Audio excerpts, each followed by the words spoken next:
Hello good morning students. तो आज हम सरफेस केमिस्ट्री के थर्ड वीडियो में आज आप लोगों से डिस्कस करेंगे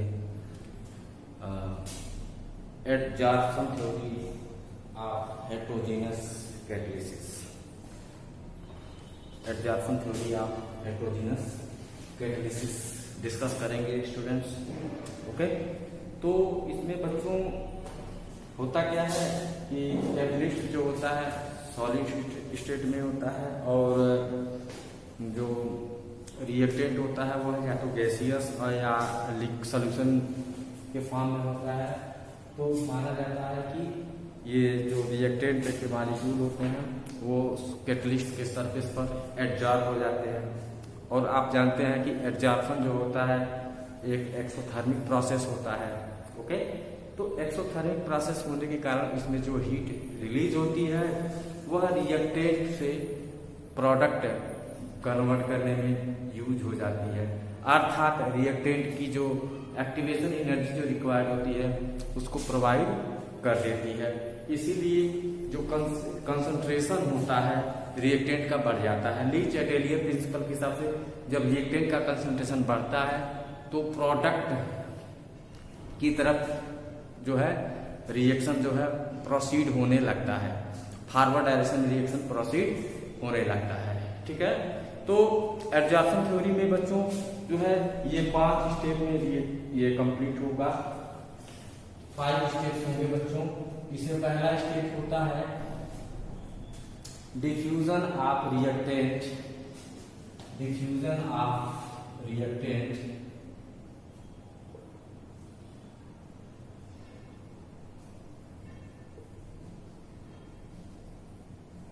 on the surface of catalyst. On the surface of catalyst.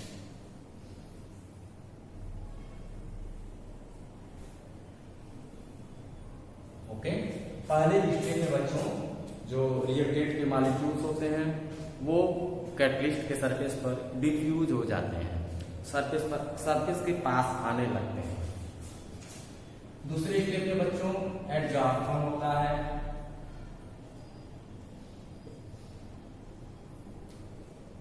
Adsorption. तीसरे स्टेप में बच्चों एक्चुअल रिएक्शन होता है। Actual chemical reaction. Actual chemical reaction. इस स्टेप को हम कैटालिसिस भी कहते हैं, कैटालिसिस। ओके, चौथे स्टेप में बच्चों जो होता है डिजॉर्प्शन होता है। डिजॉर्प्शन। चौथे 5वें स्टेप में आखिरी जो 5th स्टेप होता है diffusion of products. Diffusion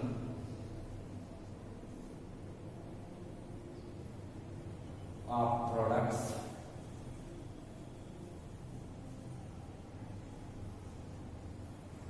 away from catalyst।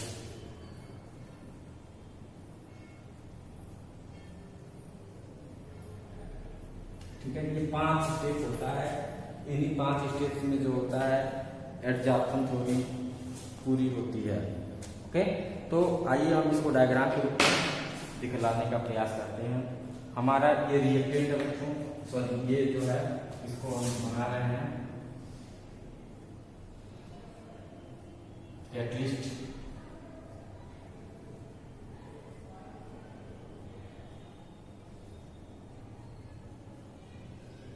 ये कैटलिस्ट हो गया। ठीक है, अब यहाँ पर जो है बच्चों हमारा आएगा रिएक्टेंट। ठीक है, ये पहला स्टेप हो गया डिफ्यूजन ऑफ रिएक्टेंट्स। डिफ्यूजन हो रहा है पहले स्टेप में डिफ्यूजन। फिर आगे होगा बच्चों डिफ्यूजन के बाद एडजॉर्प्शन होगा।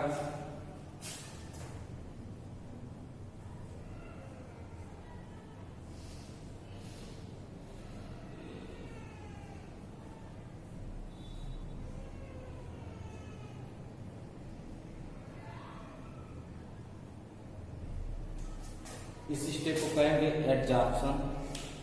यहाँ पर एडजॉर्प्शन हो गया है।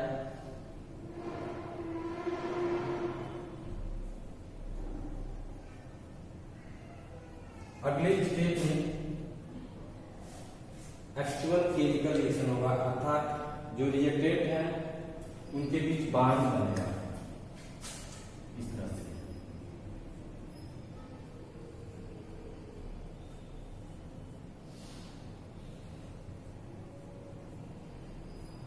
यहाँ पर ए और बी जो रिएक्टेंट है उनके बीच बांड बन जाता है, ये बांड बना है। इसको कहेंगे हम क्या, कैटालिसिस कहेंगे, कैटालिसिस।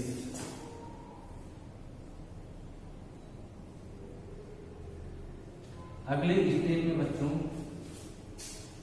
डीजॉर्प्शन होता है। क्या होता है, डीजॉर्प्शन।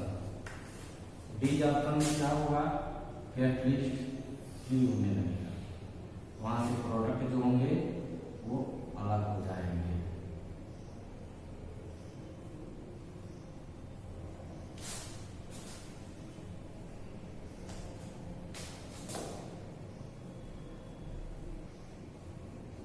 ये डीजॉर्प्शन होगा।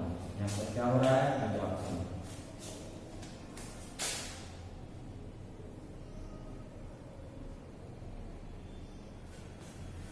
डीजॉर्प्शन बच्चों बहुत ही आवश्यक होता है, so that catalyst can be free to catalyse the reaction further. Okay, और आखिर में जो होगा आपका रिएक्टेंट अलग, प्रोडक्ट अलग हो जाएगा।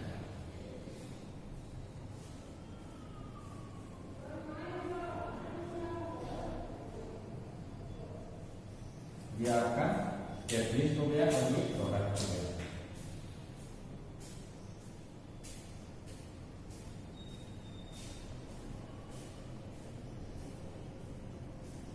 इस प्रोसेस इसको पहले, इस स्टेप को पहले क्या हम diffusion away, diffusion away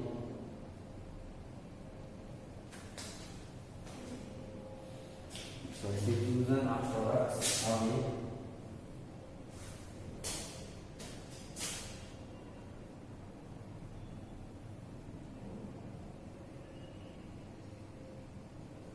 from catalyst।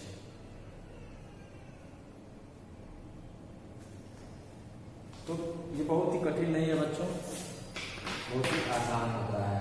First step में क्या होगा कि जो रिएक्टेंट के मॉलिक्यूल्स होते हैं उनका डिफ्यूजन होने लगता है, अर्थात ये पास आने लगते हैं, कैटलिस्ट के पास आने लगते हैं। ठीक है, दूसरे स्टेज में बच्चों एडजॉर्प्शन होता है, अर्थात रिएक्टेंट के जो मॉलिक्यूल्स होंगे वो कैटलिस्ट के सरफेस पर एडजॉर्ब होंगे, एक्यूमुलेट होते हैं। और आप जानते हो कि एडजॉर्प्शन जो होता है एक्सोथर्मिक प्रोसेस होता है, हीट रिलीज होती है।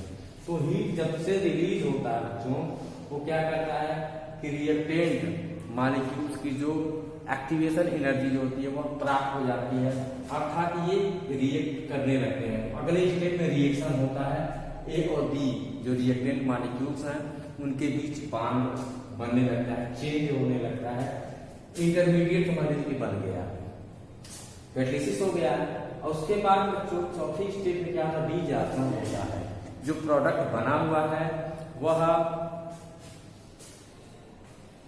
कैटलिस्ट से अलग होने लगता है। ठीक है ना, डीजॉर्प्शन का मतलब क्या, the process of removal okay of adsorbent from adsorbent is known as desorption. तो यह आपका एडजॉर्बेंट है और ये एडजॉर्बेंट है, तो अलग हो रहा है, डीजॉर्प्शन हो रहा है। फिर आखिरी प्रोसेस है तो diffusion of product away from catalyst. तो इसमें क्या होगा, बहुत दूर चला जाता है प्रोडक्ट जो होता है, कैटलिस्ट से एकदम अलग हो जाता है।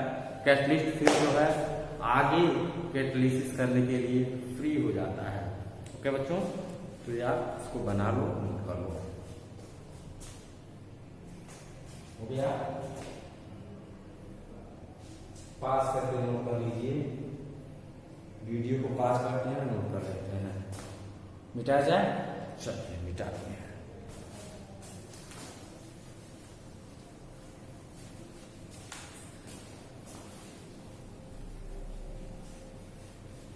तो अभी आपने देखा absorption theory of catalysis, heterogeneous catalysis. Heterogeneous में दोनों रिएक्टेंट और कैटलिस्ट का जो फिजिकल स्टेट होता है वो डिफरेंट होता है। कैटलिस्ट सॉलिड स्टेट में होता है और रिएक्टेंट जो होते हैं या तो गैसेस स्टेट में होते हैं या तो लिक्विड स्टेट में। तो ये जो absorption theory of heterogeneous catalysis रहा बच्चों, ये स्पेसिफिसिटी को नहीं बताता, स्पेसिफिसिटी, ठीक है ना।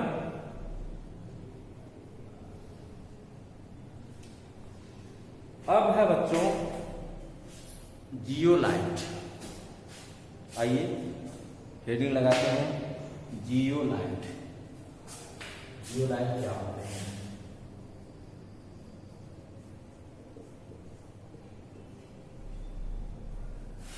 जियोलाइट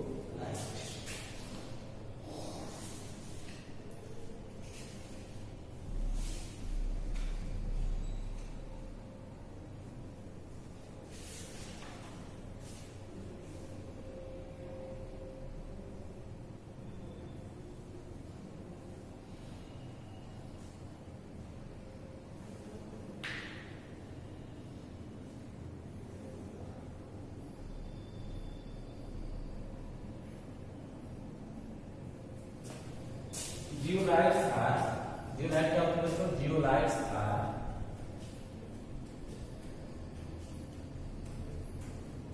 naturally occurring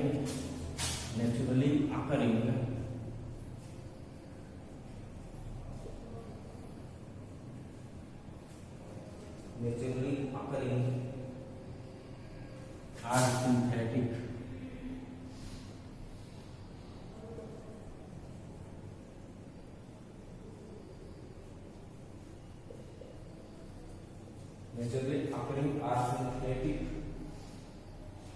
microporous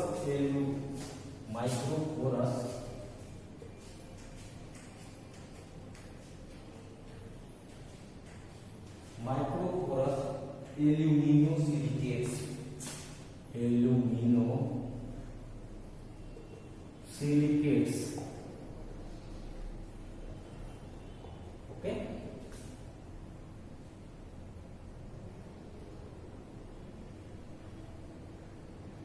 अब general formula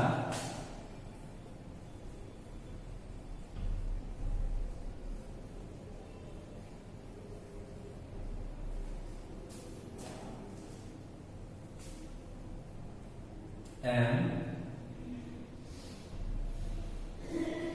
x by n equal to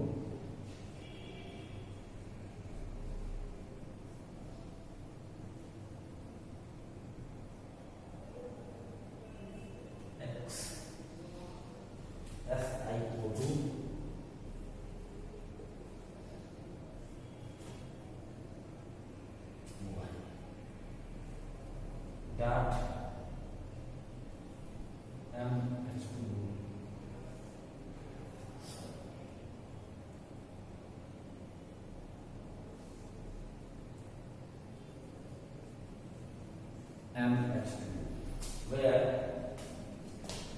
where capital M is sodium ion, R potassium ion, R calcium ion, okay। N is the valency of metal cation, valency of metal cation। ये metal cation इसकी क्या valency है? तो calcium है तो 2 लग जाएगा, ठीक है ना। और M molecules of water of crystallization, molecules of water of crystallization.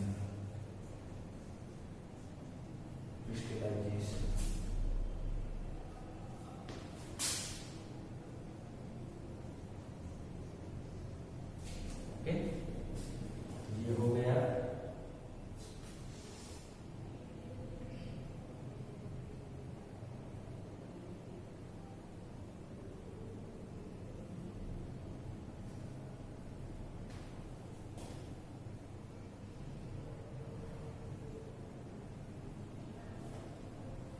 तो बच्चों जनरली जो होते हैं ना आपके जियोलाइट्स, ये सेल्फ सेलेक्टिव कैटलिस्ट होते हैं। Zeolites are self selective catalyst. Okay, exam में ये सब आता नहीं है, इसको मिटा दे रहा हूं। नोट कर लेना, नोट करना तो कर लीजिए, इंपॉर्टेंट नहीं है। हाँ, इसके एग्जाम्पल के बारे में आता है। तो what is zeolite? It is self selective catalyst. ठीक है, सेल्फ सेलेक्टिव कैटलिस्ट होता है। इसका स्ट्रक्चर हनीकॉम्ब लाइक होता है। Honeycomb like structure. ठीक है,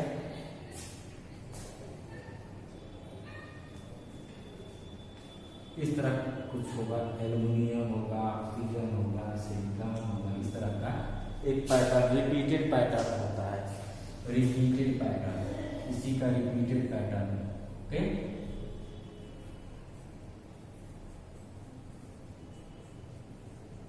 ऐसा ही कुछ होता है जियोलाइट।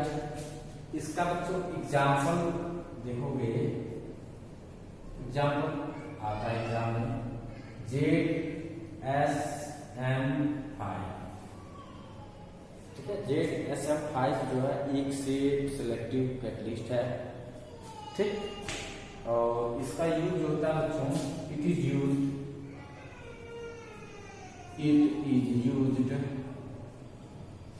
इन पेट्रोलियम इंडस्ट्री।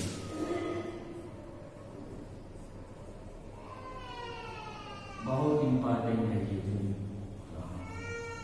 जरूर नोट कर लेना। ZSM5 is used in petroleum industry.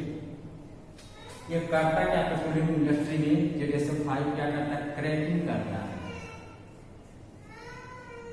Cracking. Okay, दूसरा क्या करता है? Isomerisation. Isomerisation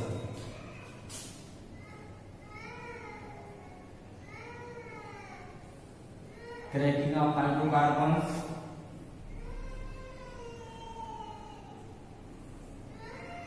and isomerisation of hydrocarbon, जिसके फलस्वरूप जो होता है छोटे छोटे हाइड्रोकार्बन बन जाते हैं, पेट्रोल बन जाता है। ठीक है, तो यही इसमें होता है ZSM5। तो ये इंपॉर्टेंट, इसको आप जरूर नोट कर लेना। ZSM5 is a self selective catalyst or zeolite. Okay, and it is used in petroleum industry. Petroleum industry में ये क्या करता है कि जो बड़े बड़े हाइड्रोकार्बन होते हैं उनकी क्रैकिंग करता है। क्रैकिंग मींस तोड़ना। ठीक है, डिहाइड्रेशन कराता है। फिर आइसोमेराइजेशन होता है, उसमें जो एटम्स या ग्रुप्स जो होते हैं उनका अरेंजमेंट, स्पेशियल अरेंजमेंट चेंज हो जाता है। ठीक है बच्चों, ये हो गया जियोलाइट। अब बच्चों सेलेक्टिविटी ऑफ कैटलिस्ट, इसको नोट कर लीजिए, ये काफी इंपॉर्टेंट है, बहुत ही महत्वपूर्ण है। मिटाया जाए, चलो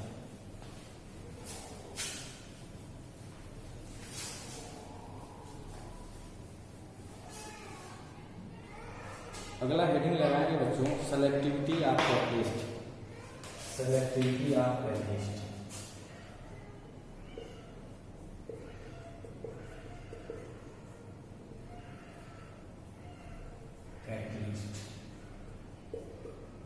कैटलिस्ट जो बच्चों होते हैं बहुत ही सेलेक्टिव होते हैं, स्पेसिफिक होते हैं। ओके, रिएक्टेंट आपके सेम हो और कैटलिस्ट यदि चेंज कर दिया जाए तो प्रोडक्ट भी चेंज हो जाता है। जैसे देख लो बच्चों, एक एग्जांपल मैं बताऊंगा। Carbon monoxide plus H2 reaction कराया जाता है और कैटलिस्ट यूज करते हैं बच्चों निकल। हम निकल कैटलिस्ट यूज करते हैं तो बन जाता है मीथेन और वाटर।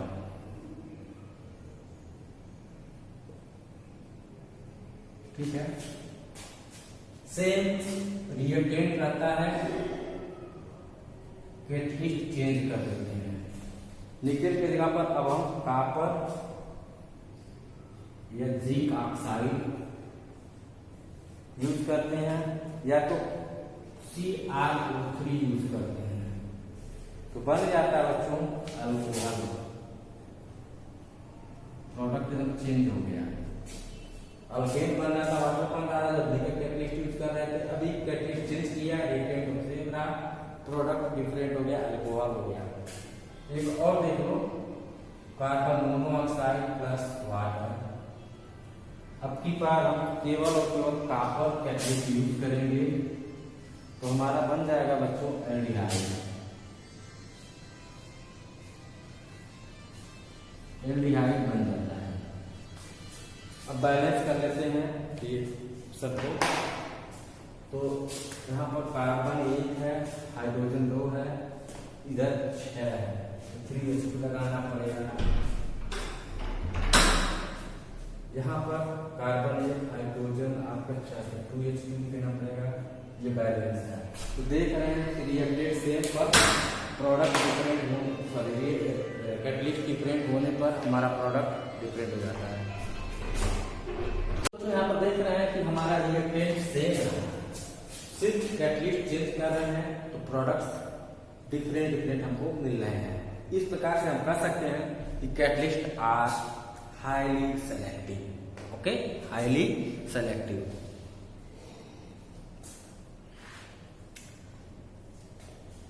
अब है बच्चों एंजाइम कैटालिसिस। चलिए इसको मिटाते हैं।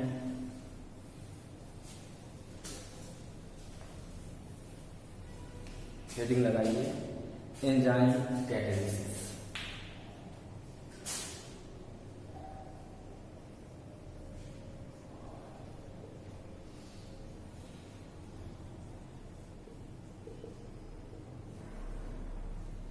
सबसे पहली बात आती है बच्चों की एंजाइम क्या होते हैं। What is enzyme?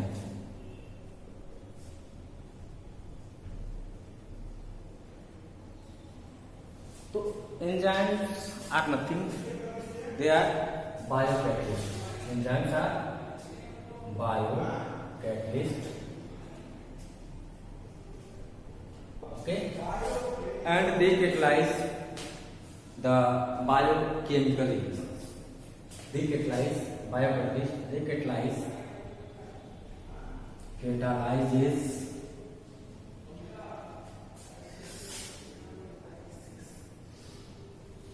catalyzes biochemical reaction. Chemical reaction. Okay. Enzymes are biocatalysts that catalyzes biochemical reactions. Okay. These are found in living cells. Biocatalysts are enzymes are found in living cells. Living cells. Okay बच्चों, mostly जो बच्चों इनका जो standard name होता है उनके name में ASE as जुड़ा होता है। क्या जुड़ा होता है? एज। ओके, तो इसमें हम कुछ आप लोगों को बताएंगे,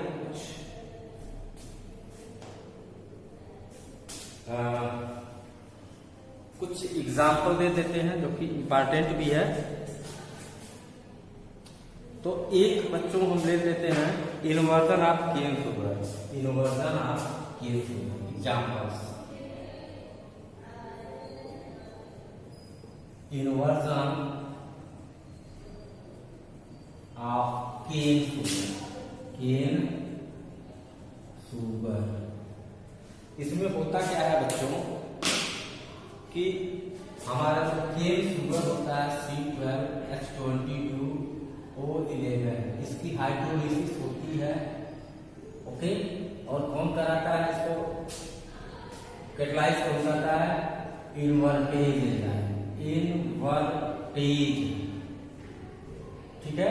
और ये इसको हाइड्रोलाइज कराता है ग्लूकोज एंड फ्रक्टोज में, C6H12O6 plus C6H12O6। This one is glucose, this one is fructose। Okay, तो ये रहा आपका। ऐसे ही बच्चों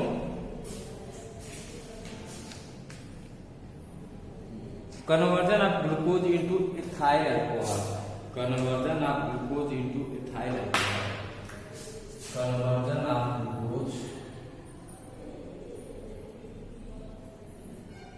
glucose into ethyl alcohol, ethyl alcohol. Organic chemistry में बच्चों आप लोगों ने पढ़ा होगा इथाइल अल्कोहल के बारे में, इथेनॉल जिसको कहा जाता था। तो ग्लूकोज ले लेते हैं C6H12O6, ठीक है। और यहाँ पर एंजाइम इसको यूज होता है जाइमेज, कौन सा एंजाइम, जाइमेज। ये ग्लूकोज को कार्बन डाइऑक्साइड और इथेनॉल में चेंज कर देता है, 2C2H5OH प्लस 2CO2, ठीक है। ये ग्लूकोज है, ये इथाइल अल्कोहल है, कार्बन डाइऑक्साइड है। ऐसे ही स्टार्च को माल्टोज में, conversion of starch into maltose, conversion of starch into maltose,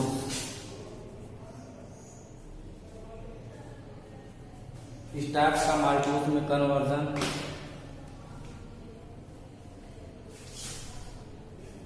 starch का फार्मूला होगा बच्चों C6H10O5, C6H10O5 and plus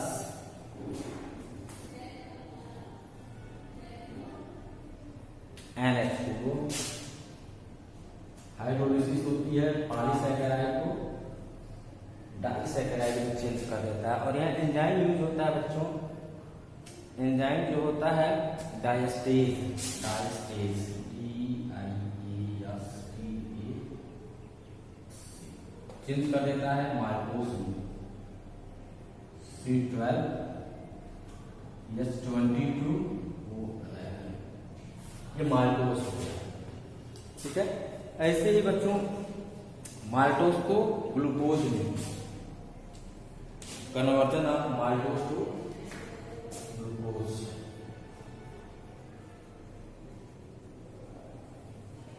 maltose to glucose. तो माल्टेज एंजाइम यहाँ पर यूज होता है, maltose C12H22O11 plus H2O, maltase enzyme, it changes into glucose, 2 molecules of C6H12O6, glucose।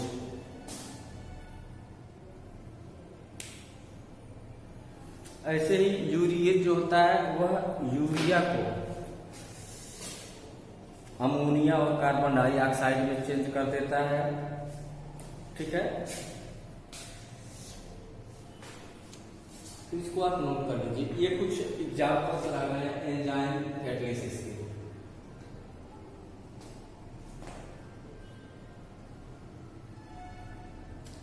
गया, मिटा दें, मिटारा जाए, चलिए मिटाते हैं।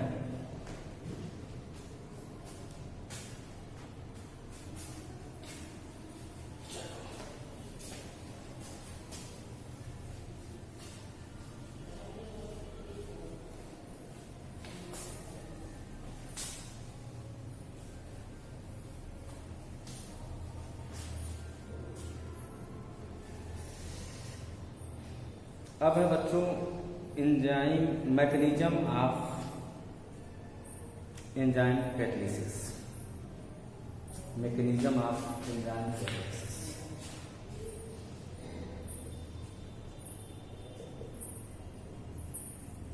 एंजाइम कैटालिसिस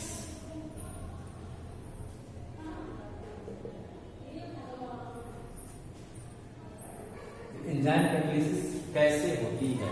तो एंजाइम कैटालिसिस बच्चों जो होती है वो दो तरीके से होती है, दो तरीके से होती है, ठीक है। तो हमको पढ़ना है बच्चों की एंड लॉक थ्योरी, की and lock theory of enzyme catalysis, enzyme catalysis, okay. की एंड लॉक थ्योरी में बच्चों जो हमारा कैटलिस्ट होता है वह की होता है, और जो रिएक्टेंट होते हैं इसको सबस्ट्रेट भी कहा जाता है। सबस्ट्रेट वह लॉक के रूप में होता है। कोई भी की किसी भी लॉक को नहीं अनलॉक कर सकता बच्चों, ठीक है ना। हर एक ताले को खोलने के लिए स्पेसिफिक चाबी होती है, की होती है। तो यहां से पता चलता है कि एंजाइम जो कैटालिसिस होती है बच्चों ये भी बहुत ही स्पेसिफिक होते हैं, सेलेक्टिव होते हैं, ठीक है ना। तो इसमें होता क्या है बच्चों,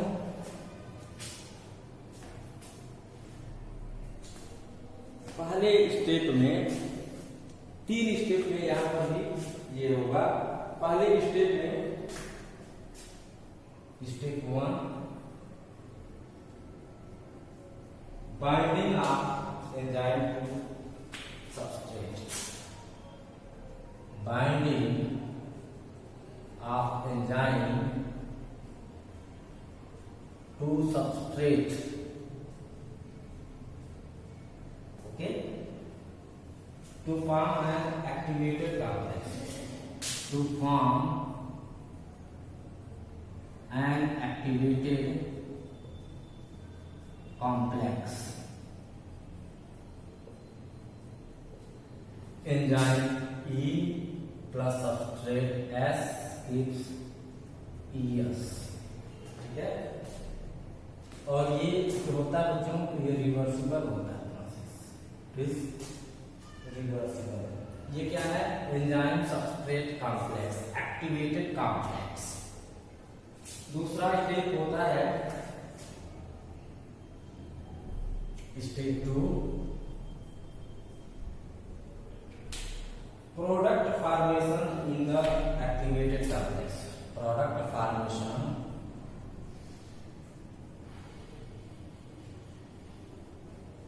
in the activated complex, activated complex से प्रोडक्ट का formation ES gets converted to EP, okay. और तीसरा स्टेप होता है बच्चों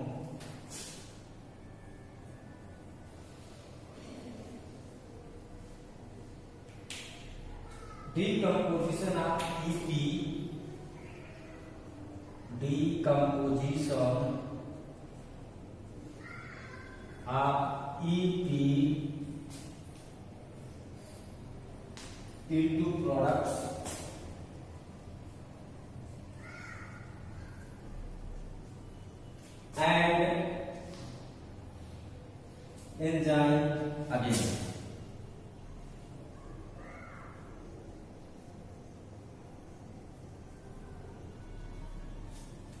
ओके। ईटी का डिकम्पोजिशन होगा बच्चों, ईटी का डिकम्पोजिशन होगा तो प्रोडक्ट बन जाएगा, फिर एंजाइम आपका फ्री हो गया। तो 3 स्टेप्स होते हैं, इस 3 स्टेप्स के द्वारा जो होता है एंजाइम कैटालिसिस को एक्सप्लेन किया जाता है। ओके, इसको फटाक से नोट कर लीजिए। इसके बाद में आप लोगों को सम इंडस्ट्रियल कैटालिटिक प्रोसेस आप लोग हैं, सम इंडस्ट्रियल कैटालिटिक प्रोसेस हो गया, नोट कर लिए।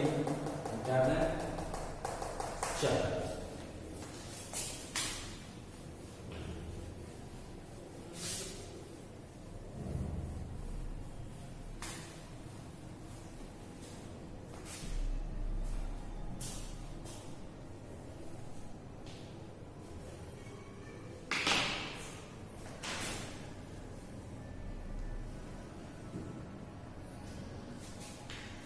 some industrial catalytic process, some industrial catalytic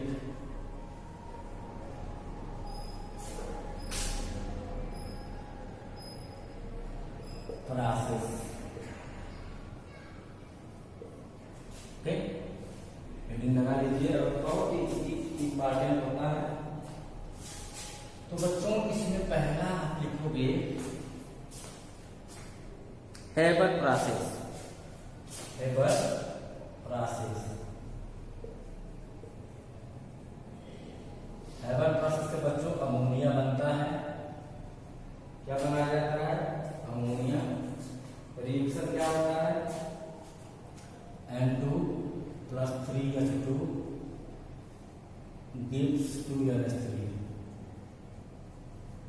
और इसमें जो कैटलिस्ट होता है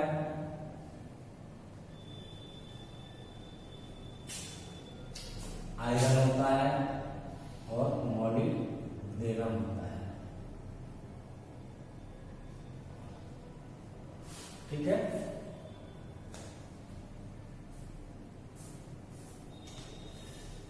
कैटलिस्ट आयरन, इसमें कैटलिस्ट क्या है? Iron. Finally divided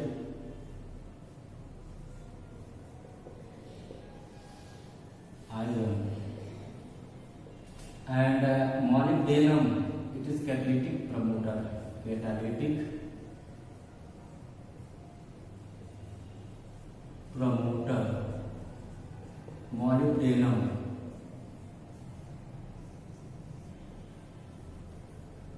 NO, iron Fe। Okay,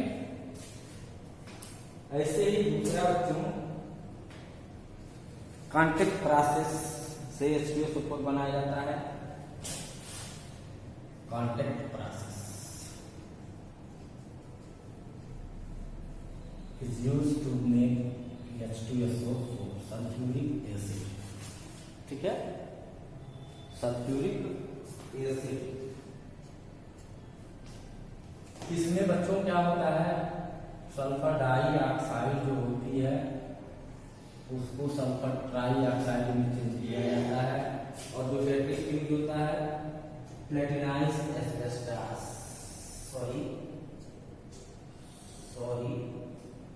platinised asbestos और गैलियम पेंटॉक्साइड।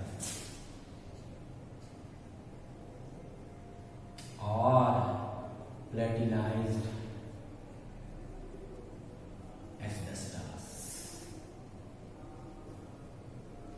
ठीक है, यूज होता है। कैटलिस्ट इसमें क्या यूज होगा? बेरिलियम पेंटॉक्साइड B2O5 और प्लेटिनाइज्ड एस्बेस्टस।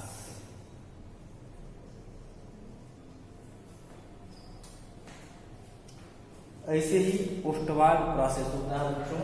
तीसरा प्रोसेस पोस्टवाल।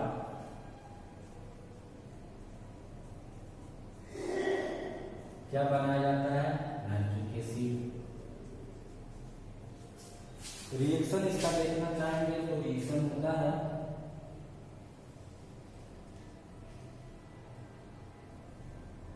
बहुत ही प्लेटनाइज एस्टासिस में होता है। कैटलिस्ट जो होता है नाम बताना होगा आपको, कैटलिस्ट